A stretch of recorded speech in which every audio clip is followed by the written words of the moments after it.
Hi friends, ఈరోజు మనం తాబేలు జననం గురించి తెలుసుకుందాం. తాబేలు అంటే కుబేరుడు అంటారు. ఇది చూడడం కూడా చాలా అదృష్టం ఫ్రెండ్స్. వీడియోని మిస్ అవ్వకుండా చివరి వరకు చూడండి. ముందుగా మన ఛానల్ని సబ్స్క్రైబ్ చేయండి. రాత్రి సమయంలో తాబేళ్లు సముద్రం నుంచి ఒడ్డుకు వస్తాయి. వాటి జీవితంలో ఇది చాలా ముఖ్యమైన సమయం, తమ పిల్లలకు జీవం ఇవ్వడానికి. ఇసుకలో ఒక గుంత తవ్వి ఒక్కసారిగా 100కు పైగా గుడ్లు పెడతాయి. గుడ్లు పెట్టిన తర్వాత వాటిని ఇసుకతో కప్పి మళ్ళీ సముద్రంలోకి వెళ్తాయి.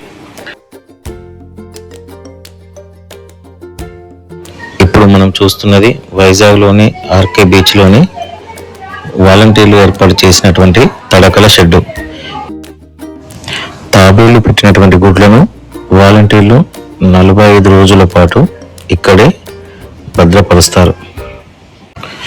ఇక్కడ మీరు చూస్తున్నారు కదా ఫ్రెండ్స్, అక్కడ గుడ్లు పెట్టిన తేదీ మరియు 45 రోజుల తర్వాత సమయం కూడా రాసి పెడతారు. ఇక్కడ మొదలవుతుంది 45 రోజుల ప్రయాణం. ఈ సమయంలో గుడ్లలో చిన్న తాబేళ్లు అభివృద్ధి చెందుతాయి. ప్రకృతి తన పని నిశ్శబ్దంగా చేస్తుంది. 45 రోజుల తర్వాత ఈ చిన్న తాబేళ్లు బయటకు వస్తాయి. చూశారు కదా ఫ్రెండ్స్, ఎంత క్యూట్గా ఉన్నాయో. నిజంగా తాబేళ్లను ఇలా చూడడం కూడా చాలా అదృష్టం.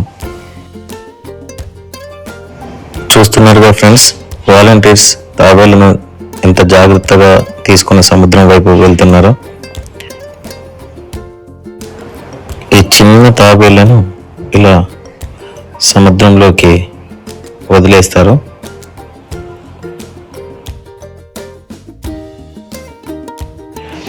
ఈ క్షణం చూస్తే మనసు నిండిపోతుంది.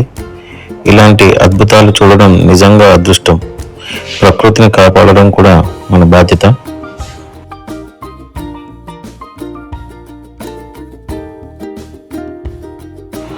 చూశారుగా ఫ్రెండ్స్, తాబేలు యొక్క ప్రయాణం ఎలా మొదలైందో తెలుసుకుందాం. ఈ వీడియో కనుక మీకు నచ్చినట్లయితే లైక్ చేయండి, షేర్ చేయండి, సబ్స్క్రైబ్ చేయండి. మరిన్ని వీడియోస్తో మీ ముందుకు వస్తాను. Thank you friends.